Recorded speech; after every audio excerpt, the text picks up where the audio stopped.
자, 그래서 걸었을 때 이 보폭에 대해서 얘기를 해요. 보폭에 대해서. 그 어르신들이 병원에 오시면 손 떨림 때문에 병원에 오세요. 어르신들 손 떨리시는 분들 많잖아요. 7, 80대. 그거랑 그 파킨슨 환자가 손이 떨리는 거하고는 다른 거예요. 여러분들이 당 떨어지면 손이 흔들리잖아요. 영양분이 부족해서 그러신 거예요. 그런 분들은. 그런 경험 없으세요? 당이 떨어져 본 경험이? 그렇게까지 없으세요? 건강하시네요. 저는 자주 있어요. 저는 당 떨어질 것 같은 경험을 많이 해서, 그 다음에 어르신들이 오면 이렇게 바로 이렇게 손가락 잡아보게 하고, 그 다음에 걷게 시켜봐요. 이렇게 걸어보시라고. 어르신들한테 함부로 걸어보세요. 그럼 굉장히 여러분들한테 강압적으로 이렇게 얘기하실 수도 있으니까 잘 유도하세요. 검사의 일부라고 설명을 하셔야 돼요. 제가 어르신한테 걸어서 저기 문까지 좀 왔다 갔다 해보세요. 그랬더니 굉장히 화를 내시더라고요. 네. 제가 경희대학병원에 있었을 때 첫 번째로 제가 그 파킨슨 관련된 진단을 한번 내린 적이 있었어요. 그 파킨슨의 어떤 그런 진단을 내릴 때 그렇게 좀 이렇게 일반적이진 않아요. 한국에서 잘 이렇게 일반적이지도 않고, 제가 그때 어르신이 한 60이 아니고요. 72세 어르신이 오셔가지고, 굉장히 잘 사시는 그런 VIP 환자셨어요. VIP. 차도 되게 좋은 거 이렇게 타고 오셔가지고, 그 가족들이 와가지고 치매 갔다고, 아버님이 이렇게 옷에다가 이렇게 소변을 부셔버렸다, 뭐 이렇게 해가지고 완전히 어르신은 이제 패닉의 상태에서 오셨어요. 패닉의 상태에서 오시고 하셨는데, 심지어 그 어르신 72세 비서가 있으신 거예요. 개인 수행 비서가. 그래서 내가 오늘 되게 훌륭하다. 친하게 지내야겠다. 이런 생각을 처음에 이렇게 가지고 있다가, 저한테 이제 검사를 할 때는, 알츠하이머 치매인 것 같다고 그 병원에서 저한테 이제 진단을 좀 해달라고 이렇게 의사가 저한테 이렇게 보내셨어요. 보냈는데 검사를 하다 보니까 그 당시에 저는 또 케이스도 모으고 있었어요. 제가 박사 논문 썼어야 되니까 치매로. 케이스도 모으고 있는데 이렇게 하다가 내가 그 원장 선생님한테 전화를 해서 알츠하이머가 아닌 것 같다라고 얘기를 한 적이 있었는데, 왜 그랬냐면 그 피지라 영역에서 발생하는 저런 그 치매들은 인지 상태가 굉장히 좋아요. 생각보다. 그분이 그 대소변을 못 가릴 정도의 인지 상태면 그 굉장히 심해야 돼요. 그 인지 기능 저하가 엄청나게 크게 나타나야 되는데, 이분은 거의 다 알아들으시고 되게 잘하시는 거예요. 제가 하는 평가 전체를 다 거의 그 정상인 수준에 되는 그런 인지 기능 평가를 하셨고, 다만 이제 그런 와중에서 정서적으로 약간 패닉한 상태였어요. 왜냐면 그 아들 내외랑 이렇게 같이 사는데 72세 어르신이, 요즘 72세 그러면은 그렇게 어르신도 아니에요. 그 당시에도 그랬고. 근데 그 옷에 이렇게 소변을 보시고 이런 거였는데, 제가 이제 말씀을 이렇게 여쭤보니까 혹시 화장실에 가시다 그런 것이냐 그랬더니 조용히 이렇게 갑자기 울면서 저한테 눈물을 흘리시면서 그렇다라고 얘기를 하시는 거예요. 그러니까 본인이 생각했던 그 평소의 어떤 걸음의 속도로는 지금 화장실에 갈 수 있는 거예요. 그러나 파킨슨병이 오고 본인이 생각만큼 이렇게 몸이 빨리 못 움직여 주는 거고, 또 어르신들은 그런 관략근이나 이런 데 힘이 그렇게 많이 없기 때문에 충분히 그렇게 실수하실 수 있으세요. 그런 것들에서 그래서 제가 걸어보라고 했더니 그 수행비서가 그때 안 된다고 휠체어를 타고 오셨어요. 그 휠체어 타고 오셔가지고 대단한 그 VIP구나 그랬는데, 안 된다고 나한테 일어서시면 안 된다고 지금 불편하시다 그래서 내가 검사의 일환이라고 하니까 일어나서 걸으시는데 다리를 끌으시더라고요. 그래서 처음에 저희가 베스큘러 디멘시아이고 전도 증상이 있을 수 있으니까 MRI를 찍고 이렇게 보자 그랬는데, 나중에 이제 최종적으로 파킨슨 진단이 나왔어요. 파킨슨 진단이 나와서 그분 뭐 트레모도 있으셨고, 그러나 저런 리지디티가 나타나는, 경직성이 나타나는 것들은 굉장히 후에 나와요. 후에 아주 병이 좀 어느 정도 진전됐을 때. 아까 그분은 시비어한 거예요. 근데 그 영상 보니까 어떠셨어요? 아주 옛날 영상이죠. 왜 환자의 우통을 이렇게 벗겼을까? 그런 생각 안 해보셨어요? 요즘은 저런 왜 나는 최근에 영상을 가져오지 못했을까요? 굉장히 화면도 좋고 HD로 찍은 것들이 있을 거 아니에요. 왜 나는 그런 것들을 가져오지 못했을까요? 요즘은 저런 비디오 테이프를 만들 수가 없어요. 윤리 때문에. 아무리 그분이 원한다고 하셔도 윤리나 이런 것들 때문에 사실 저건 굉장히 오래된 자료예요. 네. 하여튼 그 누가 찍겠어요, 환자가. 그 당시에는 그런 윤리가 없으니까 병원에서 막 찍었겠죠. 근데 지금은 보호자가 동의도 안 할 뿐만 아니라 저런 것들을 촬영한다는 자체에서 윤리위원회 허가를 내주질 않아요. 여러분들 그런 것들 잘 알고 계셔야 돼요. 나중에 이제 그 실험하시려거나 이러실 때는. 예. 그래서 하여튼 그 옛날 그 그림을 보셨는데 보통 이제 저런 것들로 이렇게 볼 수 있다라고 얘기를 해요. 그래서 우리가 그 브라디키네시아라는 거는 보통 사지 중에서 2개 이상을 가지고 얘기를 해요. 레스팅 트레모가 있어야 되고, 그 다음에 포스처럴 인스타빌리티. 가만히 못 앉아 계세요. 앉으면 이렇게 옆으로 이렇게 가거나 의자에도 이렇게 반드시 못 앉아 계시는 거예요. 그래서 근데 우리가 여기서 엘리미네이션 해야 되는 거, 제외시켜야 되는 게 있어요. 고정적으로 이렇게 그 자세에 문제가 있어서 그렇게 그 잘 안 되시는 분들이 있어요. 이 원인이 아니라 그런 것도 다 배제하셔야 돼요. 저희가 실인증이라든지 이런 것들에 대해서도 진단을 내릴 때 시력에 문제가 없고 안구가 손상되지 않았다 전제 조건이에요. 안구가 손상되지 않았다. 그런 것들처럼. 그 다음에 드러그로 인듀스된 게 아니어야 돼요. 그 약 먹으면 여러분들 감기약 빈속에 먹어본 적이 있으세요? 없어요? 그런 경험 한 번도 없어요. 두통약 내가 너무 많이 먹었다 이런 적 없으세요? 우황청심원 2개 먹어본 적 있으세요? 안 먹어보셨어요? 우황청심원 2개? 우황청심원 2개 먹으면 몸이 이렇게 확 이렇게 깔아앉고 이래요. 예. 그런 드러그 인더스 하는 게 아니어야 된다라고 얘기를 하고, 제가 아까 얘기했었죠. 스트로크인지 아닌지 내가 뇌경색인지 아닌지 우리 그거 보기 위해서 MRI 촬영했다고. 그래서 그런 것들에서 이 다른 어떤 컨디션에 부합되지 않아야 된다라는 것들을 알아야 돼요. 그래서 파킨슨 진단할 때는 굉장히 까다로워요.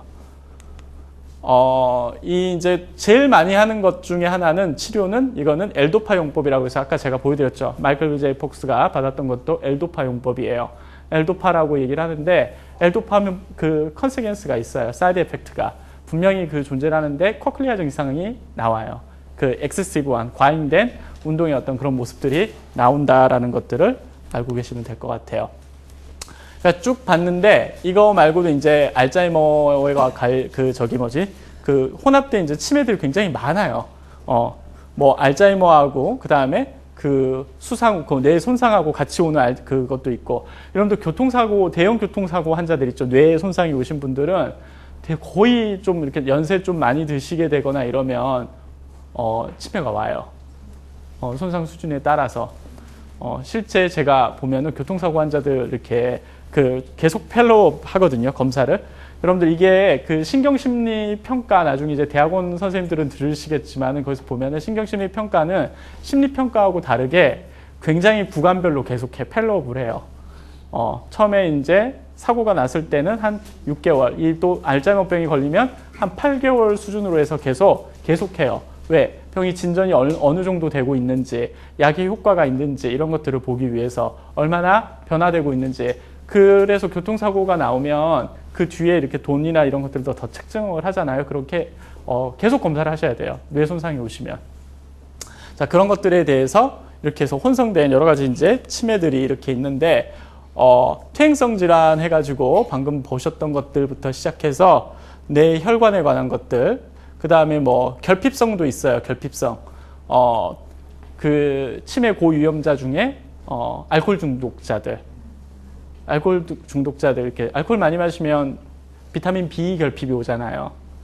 그러니까 제가 평소 술을 많이 마신다 그러면 B를 좀 챙겨서 드세요. 드셔야 돼요. 바이타민 B를. 바이타민 B가 굉장히 산소 혈관과 관련된 것들에서 굉장히 작용을 많이 하기 때문에 나중에 비타민 B 결핍증이라 그래가지고 콜사코프 증후군 굉장히 이제 유명해요. 알코올릭 하면 또 알코올 드시는 분들이 보면은 안주를 잘 안 드시잖아요. 이렇게 영양 결핍이 많이 발생하고 이러면서 뇌에 그런 것들이 이제 치명적으로 이렇게 영향을 미칠 수가 있어요. 중금속이라든지 이산화탄소 아니면 이제 감염성, 뇌염이라든지 이런 것들도 충분히 영향을 미칠 수 있다라고 얘기해서 이게 이제 그 거짐제 대부분 우리가 치매형 그 관해 안에 이렇게 쭉 다 들어가는 건데 여러분들 요 상위에 랭크된 것들만 잘 알고 계시면 돼요.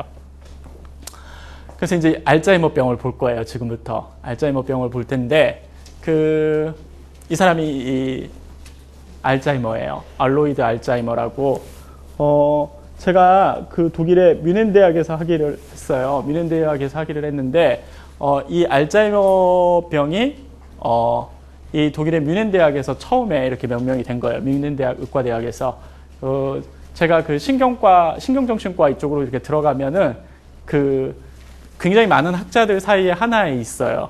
그 상에. 저는 누군지 몰랐어요. 제가 졸업할 때까지.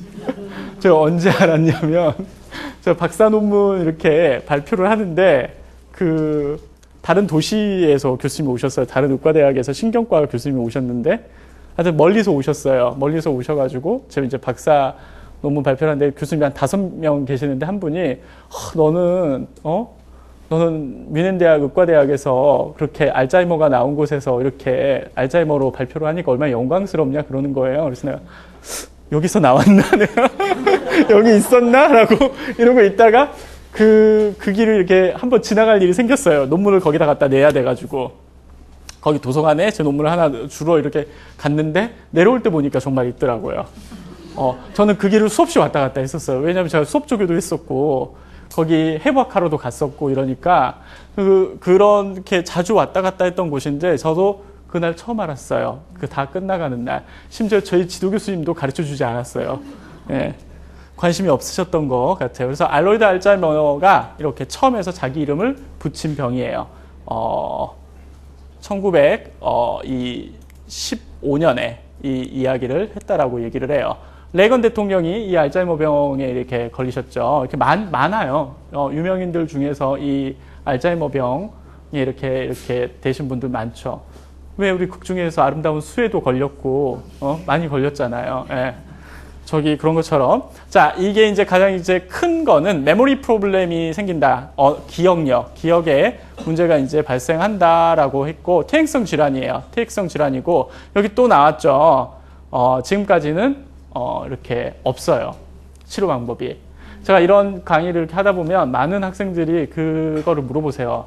여기 이제 학우님들인데, 물어보는 게 뭐냐면, 제가 TV에서 봤다. 치료법이 나왔다고. 뉴스에 나오더라.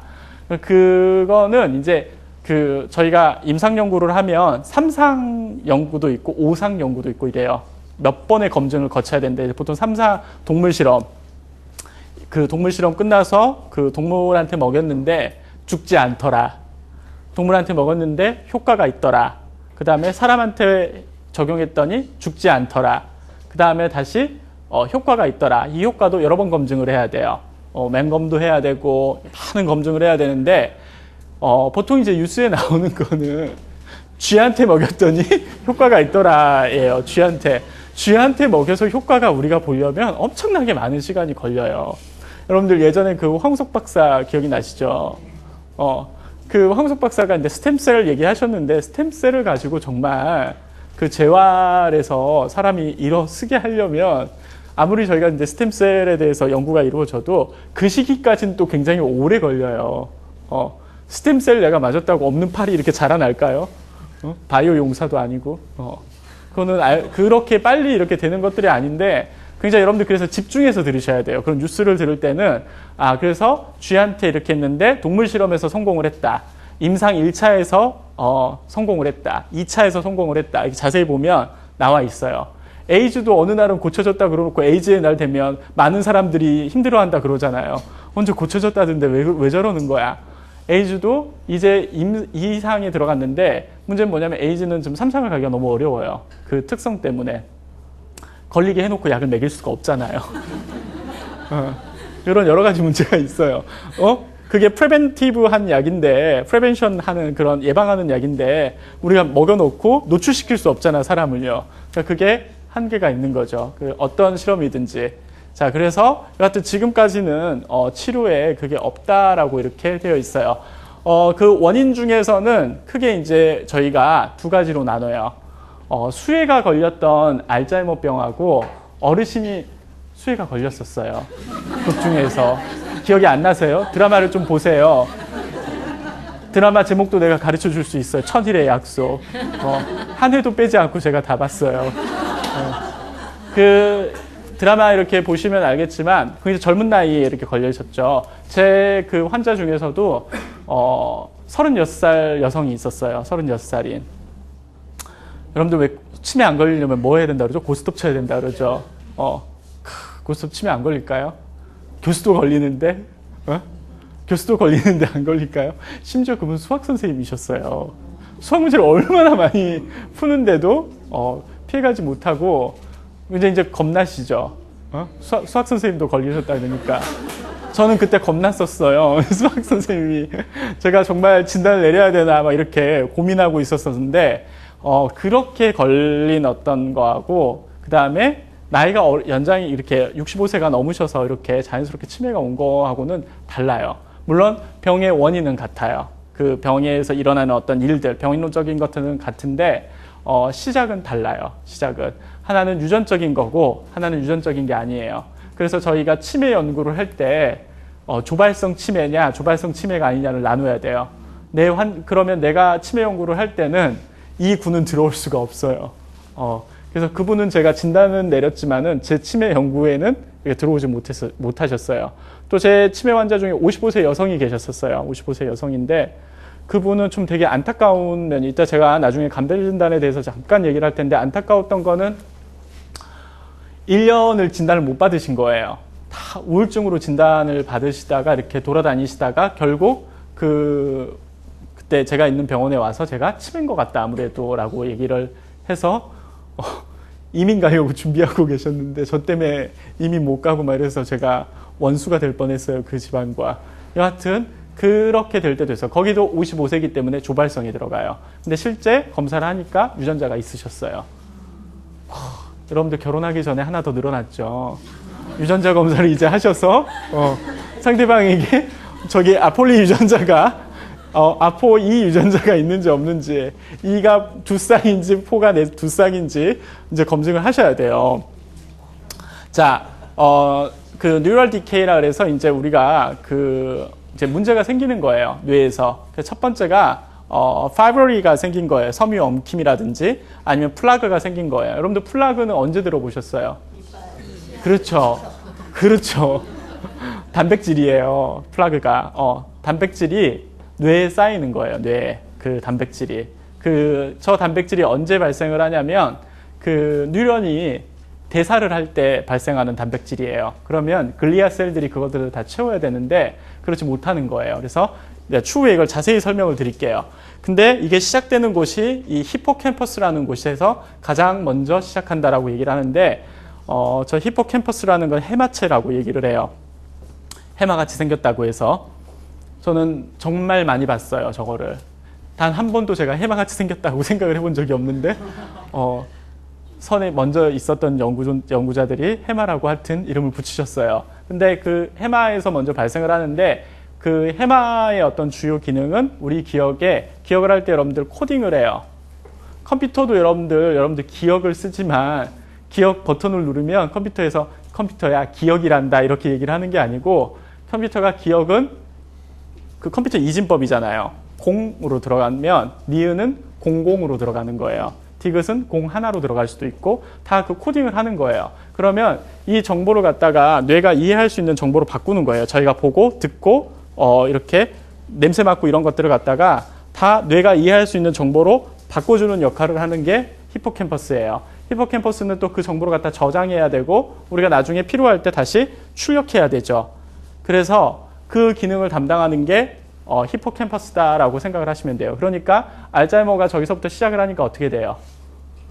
기억에 문제가 생기겠죠. 학습과 관련돼서. 그 옛날 기억을 하는 것보다 최근의 기억에 문제가 더 크게 발생돼요. 왜? 입력 자체가 잘 안 되니까.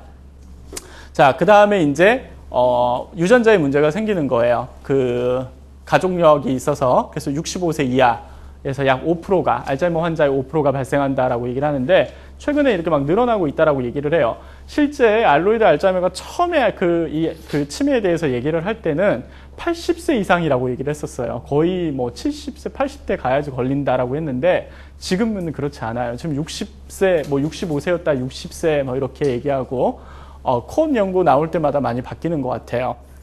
자, 그래서 그 프레스닐리 염색체 1번, 2번에서 채널에 14번 채널과 2번에 1번 채널에 이렇게 돌연변이 그 진이 있다. 그리고 APP 21번에도 있다라고 얘기가 있어요. 가장 저게 많이 드러나는 유전자예요. 그리고 나중에 이제 패밀리얼한 건 아닌 건데 이거는 또 다른 거예요. 레이트 온셋이라 그래서 이제 후기에 발생하는 그 돌연변이에요. 그러니까 여러분들이 체크를 하실 거는 이런 것들을 체크하셔야 될 거예요. 결혼하기 전에 가족력이 있는지 없는지 보고 싶다라고 하면은 저거를 체크하셔야 될 거고, 가족력이 아닌 거에서 레이트 온셋에서 이렇게 찾고 싶다라고 얘기를 하면은 내가 이제 그 어른이 돼서 한 정말 퇴행하는 그런 시기가 리타이먼트에 들어가서 내가 이런 거 보고 싶다라고 하면은 아폴리 2 유전자를 검사할 수가 있어요. 그래서 이게 이제 E4가 있으면 한 40에서 50%가 이거에 의해서 존재한다라고 얘기를 하고 E2가 두 쌍이다. E2가 이러면 한 95% 정도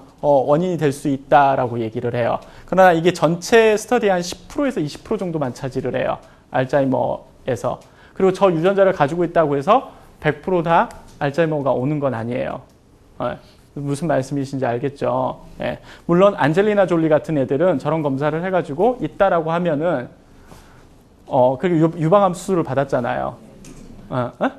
예. 근데 뭐 그렇다고 해서 언니가 뇌를 긁어내진 못해요. 그건 어떻게 할 수가 없어요, 지금. 뭐 프리벤션을 많이 하겠죠. 예.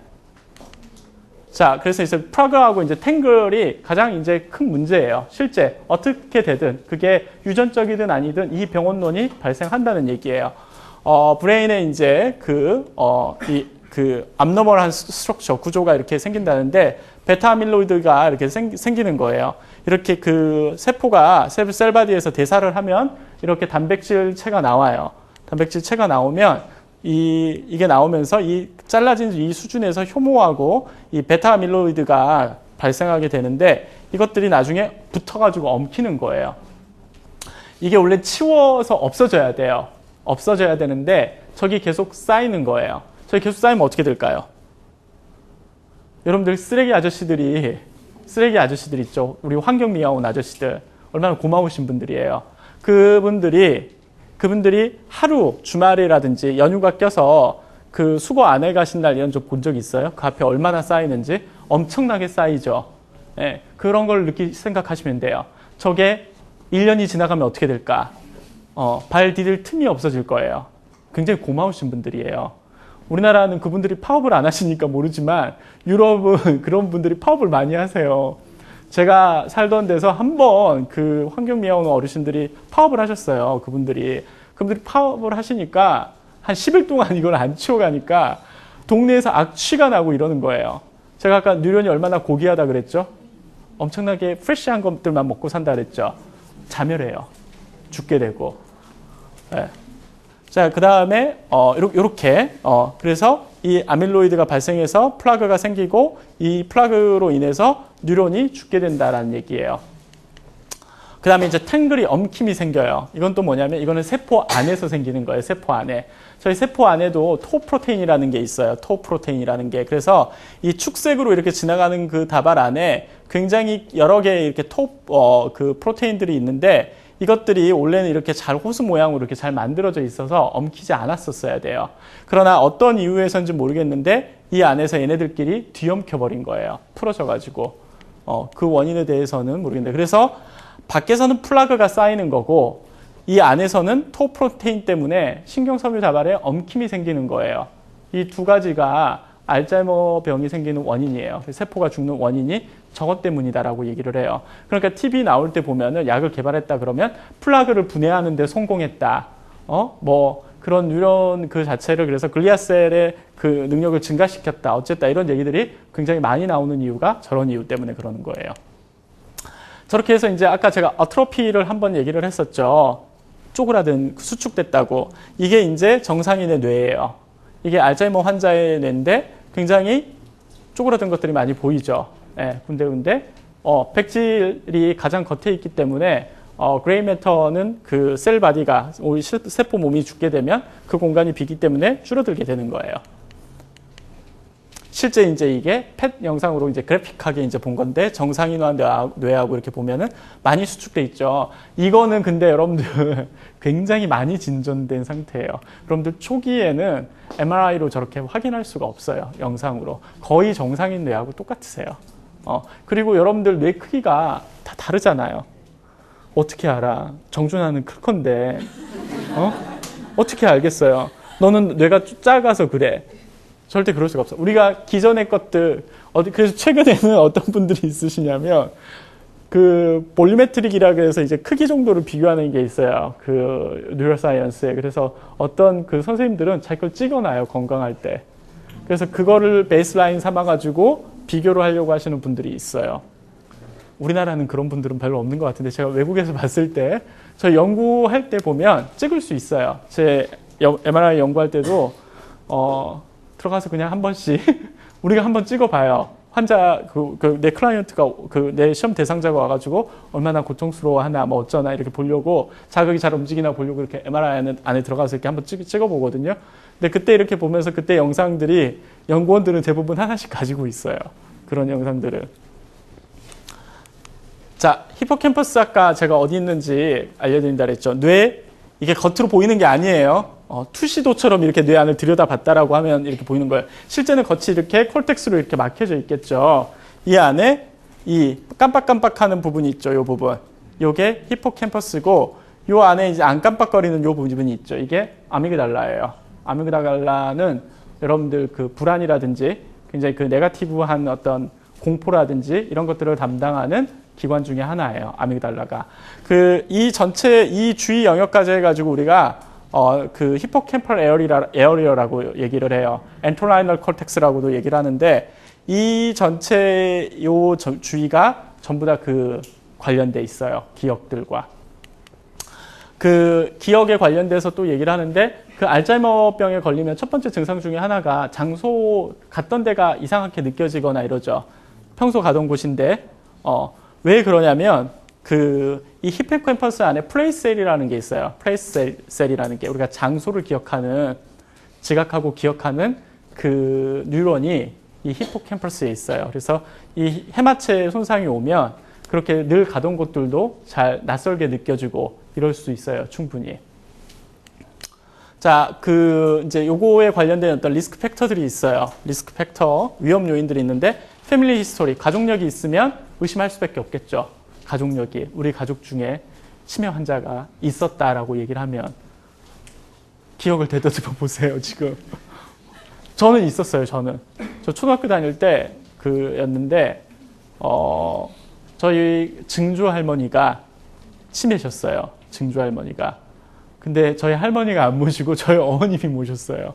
저희 어머님이 그 치매 어르신을 저희 집에서 돌아가셨어요. 그래서 네.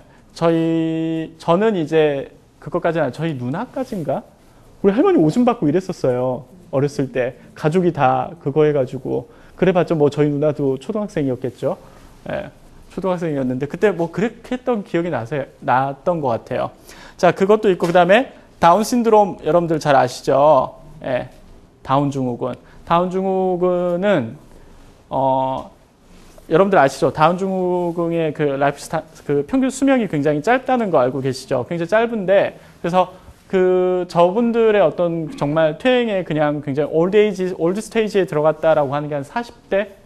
40대 정도에 가면 굉장히, 어르신들 한 60대 이상, 65세 이상 스테이지에 들어갔다라고 생각하시면 돼요.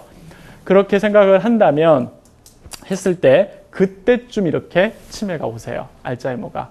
거의 대부분 오신다고 이렇게 얘기하는 경우도 많아요. 그 다음에 내가 하이 블러드 프레셔가 있다라고 했을 때 이거는 뭐 그냥 얘기를 하는 거. 그 다음에 성차가 있어요. 성차가 있는데 섹스 디퍼런스가 있어요. 여러분들 그 신경과학이라든지 이런 데서는 젠더 디퍼런스란 말을 쓰지 않아요. 여기서는 우리는 오리지널하게 생물학적인 성을 얘기하는 거고 사회과학에서도 잘못 쓸 때가 굉장히 많아요. 정말 생물학적으로 남녀를 나누는 거는 섹스 디퍼런스라고 성차라고 얘기를 하셔야 되고, 여러분들이 젠더 디퍼런스라는 것을 얘기를 했을 때는 그 연구에 트랜스젠더도 들어가야 되고 동성애자도 들어가야 되고 이래요. 그런 것들을 얘기하는 게 생물학적으로 얘기를 하는 거예요. 생물학적으로 이렇게 이제 그 에스트로겐이 영향을 미치더라라는 얘기가 있어요. 여성분들이 많아요. 미안스럽지만 어쩔 수가 없어요. 네, 그래서 그 다음에 그 HIV라든지 에이즈 그 보균자들은 여기에 더 vulnerable하다라고 얘기를 해요. 아무래도 그러겠죠. 면역력이라든지 이런 것들이 떨어지고 그런 것들을 갖다가 만약에 머리 안에서 인플레메이션이나 이런 것들이 생겼을 때, 염증이나 이런 것들이 생겼을 때 잘 대처하지 못하게 되거나 이랬을 때 충분히 그럴 수 있다라고 얘기를 해요. 자, 그 리스펙 팩터를 이제 받고 어떻게 이제 다이그노시스 하냐 할 때 첫 번째는 이제 메디컬 히스토리를 보는 걸로 시작을 해요. 메디컬 히스토리로. 그다음에 이제 신경학적 검사를 하게 되겠죠. 신경학적 검사를 하고 그다음에 신경심리 검사를 해요. 신경심리 검사. 일단 시간이 오늘 될지 안 될지 모르겠는데 된다면 제가 살짝 이렇게 소개를 해줄 건데 신경심리 평가를 하게 돼요. 베이직 블러드 테스트도 하게 되고 브레인 스캔도 해요. 이 스캔을 뜨게 되는데 제가 아까 얘기했었던 것처럼 스토록 뇌경색이나 이런 것들하고 구분하려고 봐요. 알츠하이머를 순수하게 진단하려고 이걸 보진 않아요. 초기라면은. 초기가 아닌 경우에는 이게 중기나 이렇게 넘어가면 아트로피를 관찰할 수는 있어요. 실제로. 그래서 그런 스테이지를 관찰하기 위해서도 단계가 어느 정도인지 얼마나 심각한지 보기 위해서도 이거를 볼 때도 있어요. 예. 근데 이제 가장 정확한 이제 그거는 아우톱시라고 해가지고 죽은 후에 사후 검증하는 거예요. 예. 아까 여러분들 보신 거는 다 그거를 한 걸 보는 거예요.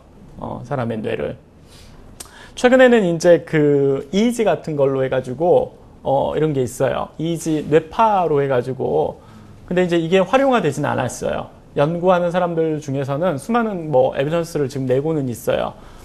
근데 아직까지는 이게 그 검사의 어떤 도구로 활용되거나 이러진 않아요. 그냥 EEG는 간질 환자의 어떤 그 주 도구로 사용되고 지금까지 이거를 갖다가 검사 도구로 사용하기는 아직까지는 어려워요.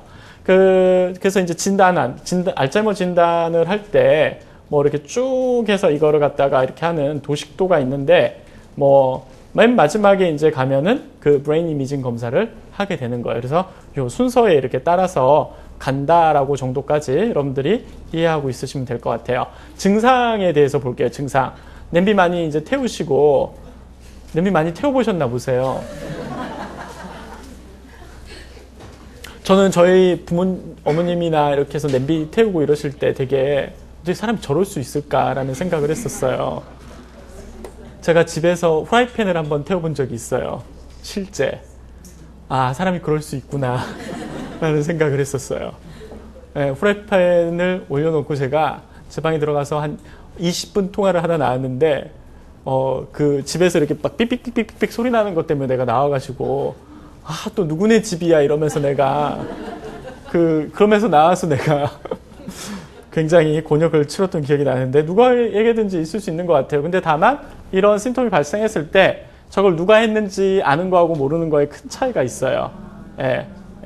그런 것들에 대해서 여러분들이 잘 하시면 될 것 같아요. 그러니까 치매 환자는 그 식사를 했다는 자체를 기억을 못하는 경우가 되게 많고 그 다음에 건망증이 있는 거는 기억을 하지만 무엇을 먹었는지 언제 먹었는지 이런 것들 상세 내용을 잘 모르는 것들이라고 얘기를 해요. 먹었던 것 자체는 이제 기억을 하는 건데 우리가 가물가물하잖아요. 뭘 먹었는지. 특히나 별 의미 없는 별로 안 좋아하는 애들하고 만나서 먹었던 것들은 우리 또 의미 없게 또 기억하기 때문에 잘 기억에 남지 않게 돼요.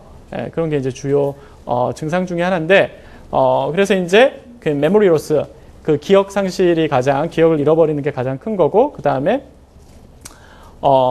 평소 이렇게 파밀리어 태스크라는 말이 나오면 여러분들이 굉장히 가족 관련된 거라고 생각을 해요. 평소 내가 익숙하던 그런 것들 있죠. 익숙하게 했던 것들이 굉장히 낯설어질 때가 있어요. 이런 것들을 얘기하는 거예요. 그 다음에 언어를 사용하는 거 있어서 단어가 너무 잘 기억이 안 난다든지 정말 심하게 저는 많아요. 라고 얘기를 하실 텐데 그런 수준이 아니고 그 센텐스 전체를 만든다거나 문장 전체를 만든다거나 이런 것들을 전반적으로 포함하는 얘기들이에요. 그 다음에 방향, 장소, 시간과 장소의 이런 진압력이 떨어졌을 때도 얘기를 해요. 아까 제가 그 장소 세포의 그 뉴런에 대해서 얘기를 했죠. 플레이스 셀이라고 해가지고 발생을 한다고. 그 다음에 이제 판단력이 흐려진다라고 얘기를 해요. 판단력은 늘 흐려지는 것 같죠. 늘 흐려지는 것 같아요. 판단력은. 내가 왜 저런 판단을 했을까? 그럼 뭐 특별하게 추론 능력이 떨어진다는 얘기도 있어요. 추론 능력도 떨어지고. 그 장소를 이제 잘못 간다든지 이런 것들이 이제 대부분이죠. 그 다음에 행동이라든지 정서적으로 많이 변했다. 그 다음에 성격도 변해요. 치매 환자들 보셨어요? 욕을 너무 잘하세요. 욕을. 그 되게 특이한 게 저는 인간의 어떤 그 무의식을 그때도 발견을 했다는 게 뭐냐면 제가 제가 병원에서 봤던 환자들은 여러분들이 보는 그런 정신장애 환자들보다는 실제 뇌손상 환자들을 많이 보게 되는데 뇌손상 환자들에게 억제라는 게 잘 없어요. 저희 고등학교 2학년 남자애가 교통사고가 나서 왔는데 저희 검사하는 검사 선생님이 너무 이쁘게 생겼어요. 걔는 바로 손이 가요. 얼굴을 만지려고 안으려고 하고 그런 게 있어요. 그리고 검사하다 잘 못하면 때릴라 그래요. 확 이렇게 때려요. 그 선생님들한테. 근데 남자가 검사를 하잖아요. 못 그래요. 저희 그 병원 선생님이 검사를 하다가 너무 공격적이어서 검사를 못 하겠대요. 그래서 제가 했는데 하나도 공격적이지 않고 온순한 양 같았어요. 근데 그게 무의식적으로 좀 있나 봐요. 그렇게 이렇게 보여지는 것들이 있어서 아주 순종적으로 이렇게 검사를 하고 가셨어요. 굉장히 중요해요. 나중에 임상에 가시면 여러분들 그런 것들조차도 굉장히 중요하게 작용을 할 거예요. 성격은 변해요. 그래서 굉장히 케어하시는 분들이 제일 많이 와서 얘기하는 게 욕을 안 할 수는 없냐. 이렇게 자꾸 지치는데 같이 이렇게 케어를 하시면서 지치는데 간병인 분들조차도 선생님 어떻게 욕을 안 하게 하는 약이 없냐 이 정도로 와서 물어보세요. 반면에 또 너무 우울해지시는 분도 있어요. 초기 치매 환자들은 여러분들 보면 일반인하고 똑같아요. 근데 본인이 치매 걸렸다 그러면 어떨 것 같아요? 좌절할 것 같지 않으세요? 여러분들 여기 지금 제가 나중에 보통 학회에서 발표했던 자료 중에 하나인데 60세 이상 어르신들이 가장 걸리기 싫은 병 중에 하나가 치매예요. 거의 암도 따라오질 못해요. 암도 못 따라올 정도. 왜 그럴까요? 그 가족들한테 2차적인 피해를 정말 너무 많이 주는데 그게 내가 그 의식이 없는 상태, 그걸 모른다는 얘기예요. 그러니까 그 정도로 이렇게 무서운 병이라서 성격에 또 특히 그렇게 그런 기억을 못 하더라도 내가 얌전하고 내 생활을 한다면 좋겠지만은 그게 아니에요. 정말 이제 어려우니까. 뭔가 시작하는 거에 대한 거하고 나중에 이제 데프레션 아까 제가 설명드렸죠. 이 정도까지 여러분들 알고 계시면 좋을 것 같아요. 우리 이제 크라이테리언이 있어요. DSM-4에 나오는 이제 크라이테리언인데 실제 제가 이거를 보여주기는 하는 이유는 뭐냐면 DSM-5도 있어요. 근데 크게 이제 달라진 건 없는데 제가 보여드리는 이유는 이걸 안 쓴다는 거예요. 치매 진단을 할 때는 DSM-4 기준을 안 써요. 이거는 정신장애 기준이기 때문에 이거는 치매 협회 기준이 있어요. NRAHD라고 치매 협회 기준이 있어요. 치매 협회 기준을 써요. 치매 협회에서 나오는 스테이지에 따라서 거기에 따라서 이렇게 쓰지 이거를 쓰진 않아요. 자, 그래서 보통 이제 치매 기준에 대해서 거기서 이제 잘 설명을 해요. 증상에 따른 기준이 되겠는데 증상에 따른 이제 치매 기준부터는 다음 시간에 10분 쉬었다 보도록 하겠습니다.